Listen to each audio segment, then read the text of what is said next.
Okay, so I've been meaning to do this for about a week. Um, if you've come to this video, you've either recently been diagnosed with an inguinal hernia or you've undergone surgery to have it repaired, and you want to know what the next steps are going to be, what you're going to feel, what your questions might be. So let's jump right in. So I'm 65 years old. About a year ago, I noticed when I looked down in the shower, there was a lump down on my groin area. Did a little bit of research, found out it was a hernia. Asked all the questions, why me, what did I do, when did it happen? Can't really pinpoint any specific point in time when it happened, but um, maybe a couple of instances in the lead up to it, some strenuous hikes in New Zealand, some strenuous, longer, harder bicycle rides in the previous maybe 2 or 3 years, and noticed a little bit of pain in that area. And on the hikes, it was more a little bit of a burning sensation, almost as if you were sort of tearing the fascia or muscles in that area. So first thing I thought I wanted to do was to see if there was some way to heal it without surgery. Found one or two websites that gave you some sort of ideas about exercises and how to manage it. But at the end of the day, after 4 or 5 months, 6 months of it, I realized that all I'm doing is managing it, and probably not managing it well, and that it's probably getting worse. In fact, it was getting worse. So made an appointment with my doctor. Actually, didn't even had a phone call with her. It's COVID, so not even an in person. Told her I thought I had a hernia. I guess she believed me. And then I waited until I could get to see a surgeon. So I'm in Canada, and while healthcare is, I guess, quote unquote free, it does come with its waiting periods. And so during that time, I did a little bit of research about what kind of surgeries were going to be available to me. And I also came to realize that there were a fair number of other guys that I know that are cyclists or athletes and kind of my vintage or maybe a little younger that had experience with hernias and had the surgery. So let's say I talked to maybe a half a dozen people, and 5 out of 6 of them had the open mesh, not laparoscopic surgery. But I was kind of hoping that I could have laparoscopic. And when I had my appointment to meet with the surgeon and discuss with her what sort of what my options were, she basically indicated that open mesh was just as successful as laparoscopic, and the healing time was maybe marginally longer. Didn't really talk about the pain or any of that stuff. And so I went away thinking, I still want the laparoscopic. So it turns out, though, she, is probably very capable of open mesh. She was still training for laparoscopic. And as such, she would need to find surgery time in a hospital, not the hospital that she does her surgeries in, but another hospital. So that was a bit of a stumbling block. And also, she needed the assistance of 2 other surgeons, I assume more experienced, who can sort of guide her through and make sure that things are going well. So as it turned out, that was back in September of 2021 this year. Basically, when her office got back in touch with me, they said, well, we can schedule your surgery anytime, any Tuesday in November. But if you want laparoscopic, that would be for open. If you want laparoscopic, it would be at the earliest sometime in January, and then we're not sure. That's only when they could book the time in the hospital, but that didn't include whether or not the other 2 surgeons were going to be available. So I thought about it for a day or two, and I just said, you know what, I want to get this done. And by the way, that's my suggestion, and what most people's suggestions would be is to, if you have a hernia, get it fixed. Don't wait. Mine was not, I guess, as bad as some seem to have had, but certainly it wasn't getting any better, and I just wanted to get it done because I'm not getting any younger. So scheduled it for November 16th, a Tuesday morning. Arrived at the hospital, and by the way, just step back here, I would say one of the things that I think a common thread with a lot of these videos that I've seen, and including my experience, is you don't get a whole lot of information from your surgeon, specific details about what they're going to do, how they're going to do it, how long it's going to take, what the results are going to be. To be honest with you, I mean, in fact, if anything, they said there could be numbness, there could be tingling, there could be long-term effects. So in some ways, I guess they were, it was going to be, here's your worst case scenario. But at the same time, my surgeon indicated that most of the results, the lion's share of the results, are going to be good. So went into the hospital. It's COVID. Got there. I had had my COVID test done the day before. They still didn't have the results, so I had to wait before I could go into the area where they prep you. Results came in. I was negative, and so went in. Pretty quick process, get you undressed, into the Johnny shirt, etc. Weigh you and get you into a chair. Get your IV in your arm. Take a couple of meds. So doctor comes out, has a brief conversation with you. Can't really remember what that was about, to be honest with you. And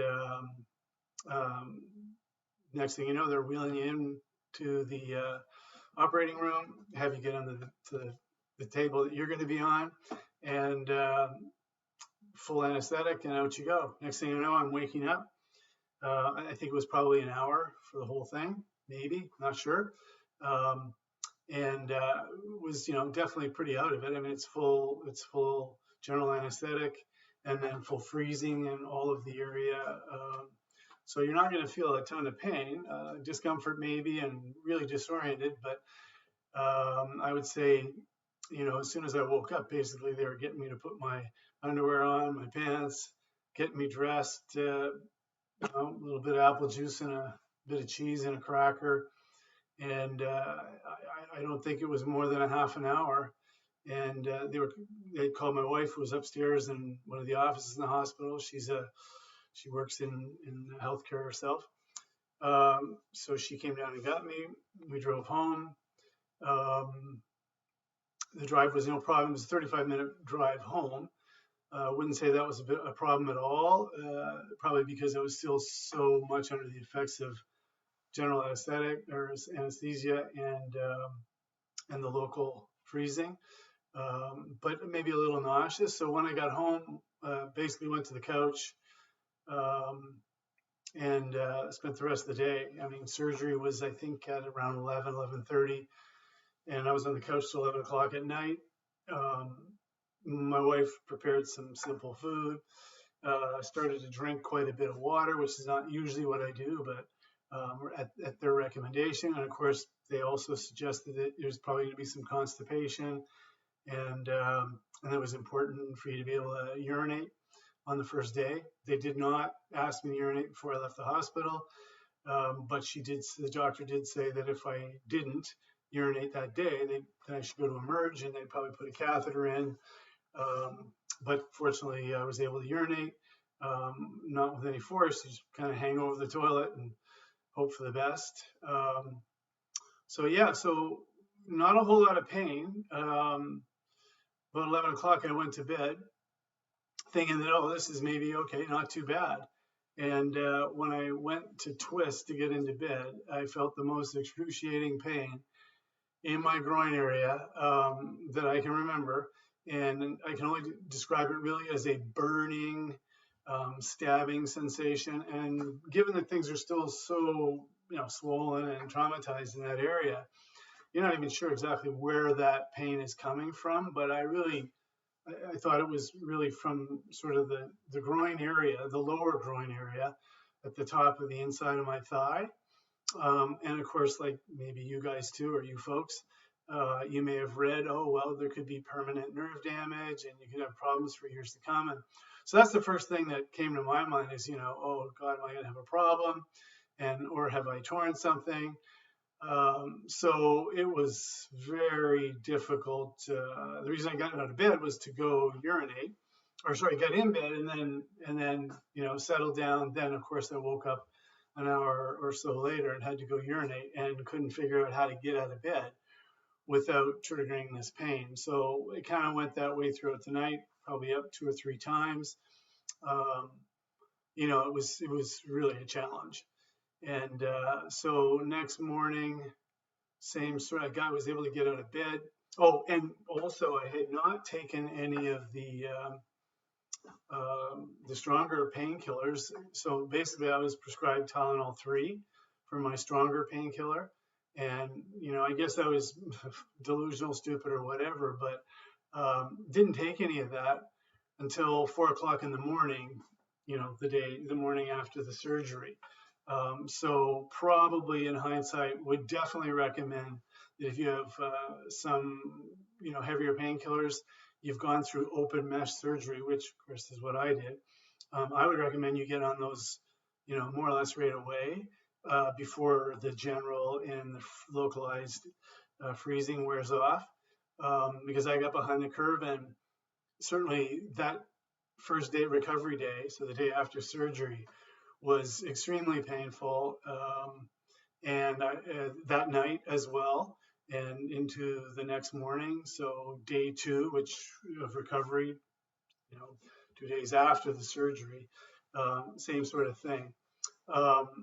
By day 2, still had not had a bowel movement. So, it was one of my, I guess, focuses. I wanted to drink a lot and make sure I had a lot of fiber in me. But again, I mean, basically the first 2 days I spent on the couch catching up on YouTube. And of course, after the first day, during the first recovery day and the second recovery day, I spent most of the day trying to find videos like this, hoping to get some information about what I should be feeling, because I should step back again here. The first recovery day, I realized I'm probably going to run out of these painkillers now at the rate I was taking them. So day 2, put a call into the doc, and of course I get an admin person, and they say, well, you can only prescribe more medication if you come in and see the doctor. And I said, well, I can't. There was no way in the world I could sit upright in a car for 35 minutes and then have a meeting with the doctor and then drive 35 minutes again home. It just wasn't going to happen. So I contacted my GP and was able to get a prescription filled through her. And so was able to get enough to carry me through if I ran out, which I did, I think, on probably day 3 or 4, taking, one Tylenol 3 every 4 hours. And then whenever I woke up in the middle of the night. So, the pain was the first day or two, I think I'm pretty capable of dealing with pain. And I mean, a scale of 1 to 10, well, what's my 10 compared to your 10? I don't know. But I'm going to say the pain day 1 and 2 was probably a 9. But the reality of it is I could deal with that. It was more my concern about, is this the pain I'm supposed to be experiencing, or is it something more? Is it something I should be worried about? Am I going to have, long-term effects, this tingling, burning, long-term pain, whatever.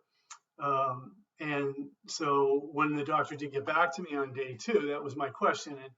And, again, pretty roundabout, vague responses, but, she said, it sounds within the parameters of what you should be feeling sort of within 2 days of surgery. So, okay, fair enough. Gave me a little bit of optimism. And I think that's really more what I was looking for, was some reassurance and optimism that I could sort of rest my hat on, if you will. So days 3, 4, 5, marginal gains here. But my surgery was on Thursday. By Friday, I finally had a bowel movement. I was determined to have a bowel movement, but didn't do it with any force, just determined mentally, and with all the water, fiber, prunes, stimulant, etc. We finally managed that. And then again on Saturday, and then again on Sunday, and today Monday. So, happy to say, actually, I think I might have missed on Saturday, but again on Sunday and today. So starting to get more regular from that perspective. So today's Monday. On Saturday was the first time really, the whole time, they tell you to move and walk. Well, the only walking I was doing in the first 2 or 3 days was really just walking to and from the bathroom. And the rest of the time was on the couch or in bed. And so by about day 3, 4, my idea was, okay, I'll walk around the house on my way, the inside of the house on my way to the bathroom. So that was working, and the pain was subsiding, but still a lot of pain. And by pain, I mean the biggest pain really is that sort of burning, tearing sensation whenever you twist or turn or cough or sneeze.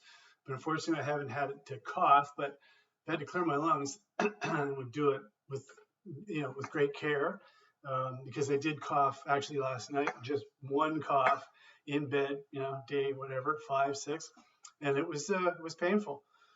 So so I guess the pain thing, it's, I've heard other people say, the improvements here, the first couple of days you might say, oh, improved by 25% or whatever, but certainly after about day 3 or 4, the improvements are the incremental improvements are pretty small, 5% maybe.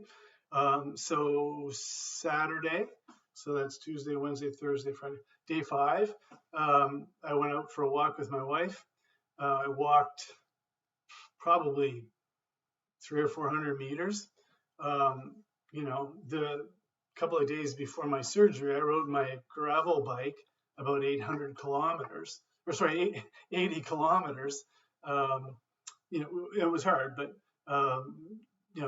the walk that I did on Saturday was a challenge.